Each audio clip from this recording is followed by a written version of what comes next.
अस्सलाम वालेकुम वरहमतुल्लाहि वबरकातुहू। इत्तेहाद न्यूज़ में आप सभी का खैर मकदम है।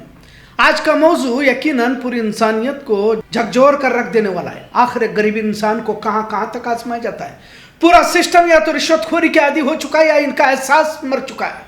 वार इंसाफ, अमीर लोग करोड़ों रुपए लेकर देश छोड़कर भाग जाते हैं और इनकी बड़ी इज्जत होती है और इन्हें भाग जाने में खुद हुकूमत भी इनकी मदद करती है। लेकिन किसी गरीब के लिए किस हद तक कानून और उसूल लगाए जाते हैं। किसी गरीब के रुपये बैंक से निकालने हो तो तमाम तरह के उल्टे सीधे दस्तावेज पूछे जाते हैं। बहरहाल आप वीडियो में देख सकते हैं कि एक शख्स अपनी मरी हुई बहन की लाश लेकर बैंक पहुंचता है और अपनी बहन की लाश को ही बैंक में रख देता है। आखिर कहानी क्या है, इसे समझने की कोशिश करते हैं।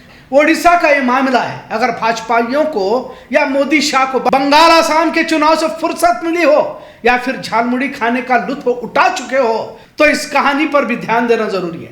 52 साल के एक भाई ने अपनी बहन के कंकाल को कब्र से निकाला और उसे अपनी पीठ पर रखकर बैंक पहुंचा। जैसे आप वीडियो में देख रहे हैं, जिसने अपनी पीठ पर लाश उठाई है उसका नाम है जीतू मुंडा। उन्होंने बताया कि बहन की मौत के बाद जब वो पैसा निकालने बैंक पहुंचा तो उनसे डेथ सर्टिफिकेट मांगा गया। उनके पास दस्तावेज नहीं थे, जिसके बाद मजबूरी में उसे ये कदम उठाना पड़ा। ओडिशा में केंदुझर जिले के पटना इलाके में हैरान करने वाला मामला कहा जाए तो गलत ना होगा। यहाँ दियानाली गांव के रहने वाले जीतू मुंडा ने वो किया जिसका कोई तसव्वुर नहीं कर सकता। 27 अप्रैल को वो अपने बहन के कंकाल को कंधे पर उठाकर बैंक पहुंचा। एक रिपोर्ट के मुताबिक जीतू मुंडा की बड़ी बहन कालरा मुंडा की करीब 2 महीने पहले बीमारी की वजह से मौत हो गई थी। जीतू की उम्र फिलहाल 52 साल है। इत्तला के मुताबिक जीतू ने अपनी बहन की मौत से पहले उनके अकाउंट में लगभग 19,000 रुपए जमा किए थे। ये रकम उन्होंने अपने मवेशी यानी बैल भैंस बेचकर जुटाई थी और उनका अकाउंट ओडिशा ग्रामीण बैंक की एक लोकल ब्रांच में था। बहन के जाने के बाद जीतू उन पैसों को निकालना चाहता था। कोई और कानूनी वारिस न होने की वजह से वो पैसा निकालने के लिए कुछ दिन पहले बैंक भी गया था, लेकिन उनसे जरूरी दस्तावेज लाने को कहा गया, जैसा कि डेथ सर्टिफिकेट, नॉमिनी की जानकारी और बाकी कागजात वगैरह। लेकिन वो कागज नहीं जुटा पाया। तंग आकर वो अपनी बहन की कब्र पर गया। वहां से खुद ही कब्र को खोद कर बहन का कंकाल वहां से निकाला और कंधे पर रखकर करीब 3 किलोमीटर तक वो पैदल चलकर बैंक पहुंचा ताकि साबित कर सके कि बहन अब जिंदा नहीं है। बैंक के बाहर उन्होंने कंकाल रख दिया और वही एहतजाज करने लगा। एहतजाज के वक्त उसे पूछा गया कि आखिर इस तरह की वारदात को क्यों अंजाम दिया गया, तो उसने कहा कि मैं कई बार बैंक गया, वहां के लोग कहते थे कि जिस शख्स के नाम पर पैसा है उसे साथ लेकर आओ। मैंने कहा कि वो तो मर चुकी है, लेकिन उन्होंने मेरी बात नहीं मानी, इसलिए मजबूरी में मैंने कब्र खोदी और उसकी लाश लेकर बैंक पहुंचा ताकि साबित कर सकूं कि वह अब नहीं रही। वारदात की जानकारी मिलते ही पुलिस मौके पर पहुंची।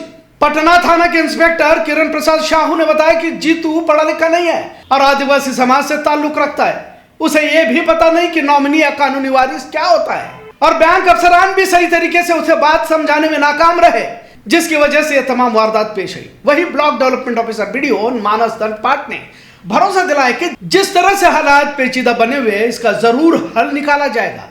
रिपोर्ट में यह भी बताया गया कि खाते का जो भी असल नॉमिनी था उसकी भी पहले ही मौत हो चुकी थी, लिहाजा जीतू मुंडा ही वाहिद हकदार बचा हुआ था। बैंक इस तमाशे के बाद जीतू मुंडा को रेड क्रॉस फंड से तत्काल राहत की इमदाद के तौर पर 20,000 रुपए दिए गए। इसके अलावा बैंक ने उनकी जमा रकम 19,204 रुपए भी उन्हें अता कर दिए। पुलिस की मौजूदगी में कंकाल को दोबारा कब्र में दफना गया। इस वारदात के तफसीलात तो सभी ने देखे और सुने भी, पर समाज माशरा किस सिमत में चल पड़ा है इसे सोच कर ही जहन सन्न हो जाता है।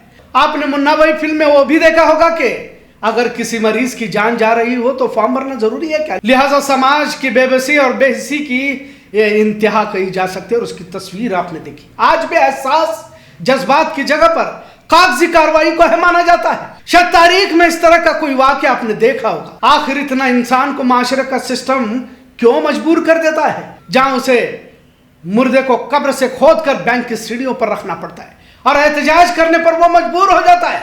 आज भी भारत के कई रियासतों के देहात और करियों में लोग पढ़े लिखे नहीं है, पर किसी दफ्तर में यह गैर इंसानी सलूक जो आजकल किया जा रहा है इसके लिए किसी जिम्मेदार ठहराया जाए। कोई फरियाद लेकर थाने पहुंचता है तो जानवरों की तरह सलूक किया जाता है। बैंक में, सरकारी अस्पतालों में गोया इंसान नहीं बल्कि जानवर हो। जरूरत है समाज में इंसानियत का सबक पढ़ाने का। सिर्फ कागजी कार्रवाई होने से ही सब कुछ होगा का ख्याल कहीं तो रद्द करना होगा। जब जीतू मुंडा अपनी बहन मर चुकी है कह रहा था तो बैंक के मुलाजिमीन को इतनी भी फुर्सत नहीं मिली कि उस लाचार गरीब इंसान के बात पर भरोसा करते।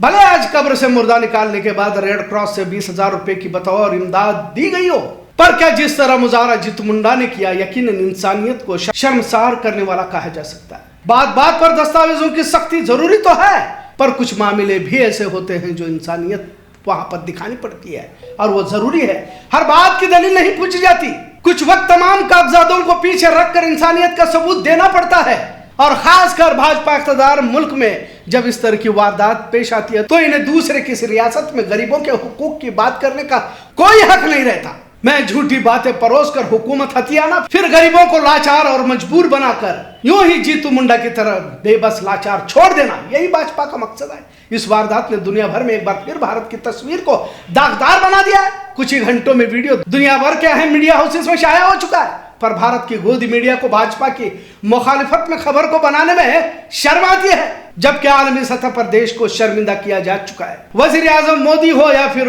वजीर दाखिला शाह, इन्हें तो किसी बात का फर्क नहीं पड़ता। इन्हें सियासत से सिर्फ मतलब है, इन्हें हुकूमतें हथियाने में मजा आता है, इन्हें इलेक्शन लड़ने में मजा आता है। वजीर आला मांझी पर भी सवाल उठाए जा रहे, साथ में देश के हर शोबे में गैर इंसानी हरकतों पर सवाल भी उठाए जा रहे। कभी एम्बुलेंस के बगैर मरीज को ठेले पर ले जाया जाता है, तो कभी लाश को साइकिल पर लिटा कर ले जाया जाता है। आखिर विश्व गुरु की बात करने वाले क्या इस तरह के मंजर को संजीदगी से ले रहे हैं, या फिर पूरे सिस्टम के साथ सत्ताधारी भी बेहिस और बेगैरत हुए? ऐसा सवाल अवाम की जानिब से किया जा रहा है। इतना जरूर आज का मौजू कैसा लगा इस पर जरूर कमेंट करें। इत्तेहाद न्यूज़ देखने के लिए शुक्रिया। अल्लाह हाफिज।